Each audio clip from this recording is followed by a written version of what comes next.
Almost everyone has experienced this: a setback, a disappointment, a moment that did not go according to plan. And yet, something strange happens. The event ends, but the story continues for weeks, months, sometimes years. In Attitude is Everything, Jeff Keller argues that what shapes our lives is often not the event itself, but the meaning we attach to the event. Not what happened, what we believe it means. Which raises a deeper question. Why do two people experience similar circumstances, yet create completely different lives from them? Why does one person become trapped by adversity, while another grows through it? The answer may not be found in the world outside. It may be found in the story being told within. Inside every human mind, a voice is speaking. It comments, judges, predicts, explains, labels. Most of the time, we barely notice it because it has been speaking for so long. Jeff Keller argues that this inner dialogue shapes everything, because what we repeatedly tell ourselves eventually becomes what we believe. And what we believe influences what we attempt, what we avoid, what we expect, and what we think we deserve. A thought repeated often enough becomes familiar. A familiar thought becomes a belief. A belief repeated long enough becomes identity. This is how stories become fate. Think about how often a single experience becomes a permanent conclusion. A mistake becomes, "I am not good enough."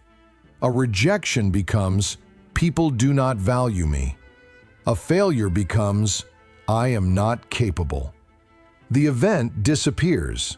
The story remains. And over time, the story begins shaping behavior. Two people receive the same criticism. One hears, "You need to improve." The other hears, "You are not enough." The words are identical. The interpretation is not. And that interpretation changes everything that follows. Because stories are not merely descriptions, they are instructions.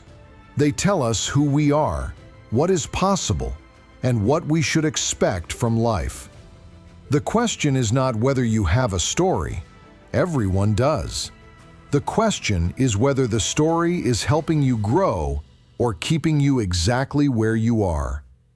Think about the last time you wanted to do something important: a difficult conversation, a new opportunity, a career move, a dream you quietly cared about. You knew what you wanted to do, yet something stopped you. Fear.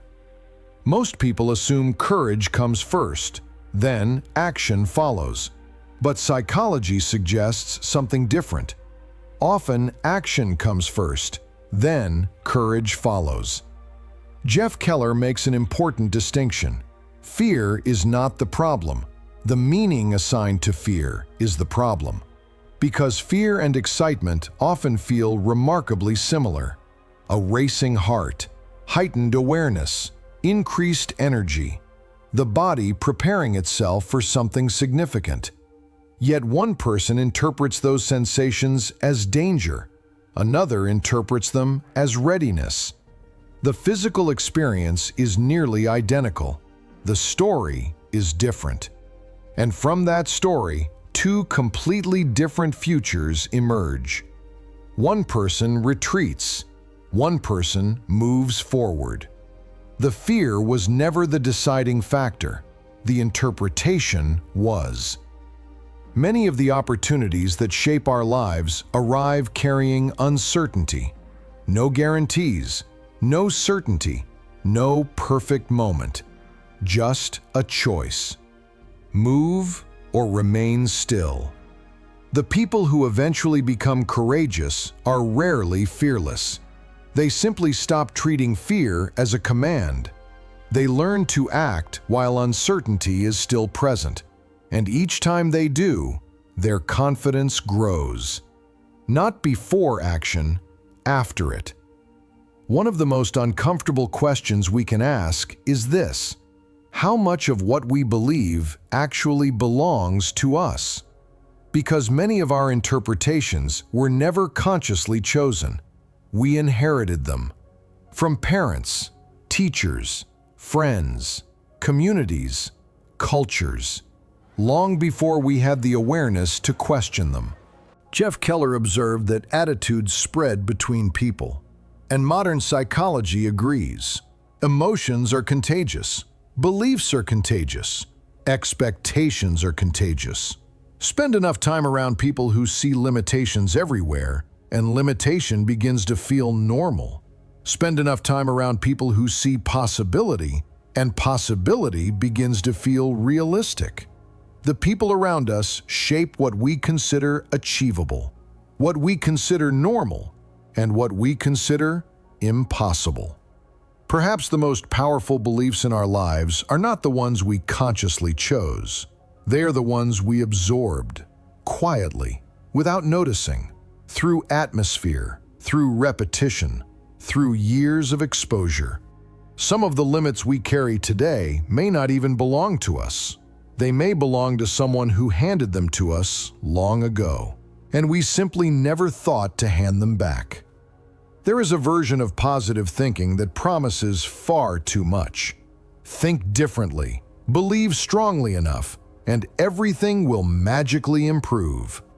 Jeff Keller rejects that idea completely, because attitude alone changes nothing. Action changes things.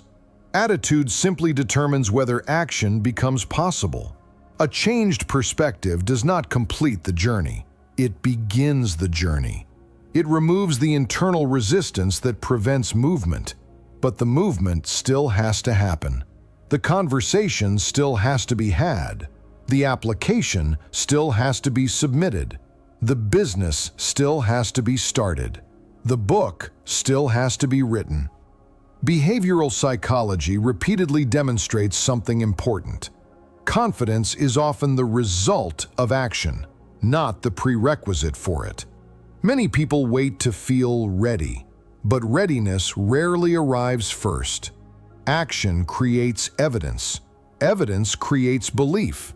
Belief creates momentum, and momentum changes lives. This is the bridge Keller describes. The bridge between the world inside your mind and the world outside your window. Without action, a positive attitude is simply a pleasant story. With action, that story begins transforming reality. One decision at a time, one behavior at a time, one day at a time. We return now to the question we began with. Why do two people experience similar circumstances yet create completely different lives from them? Jeff Keller's answer is not that life is fair, and it is not that attitude removes suffering. Challenges remain. Loss remains. Uncertainty remains. What changes is the meaning attached to those experiences. Between every event and every outcome, a story is formed. An interpretation takes root. That interpretation shapes perception. Perception shapes behavior. Behavior shapes habit.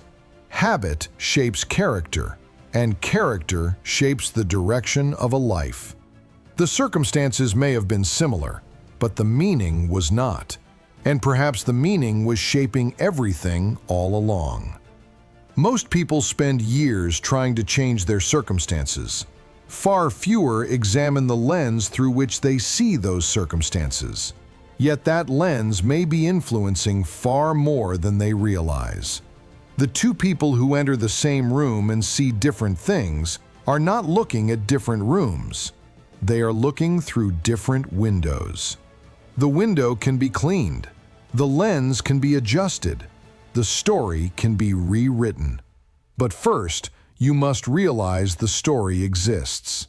And if that is true, what story are you living inside today that you would no longer choose if you became aware of it?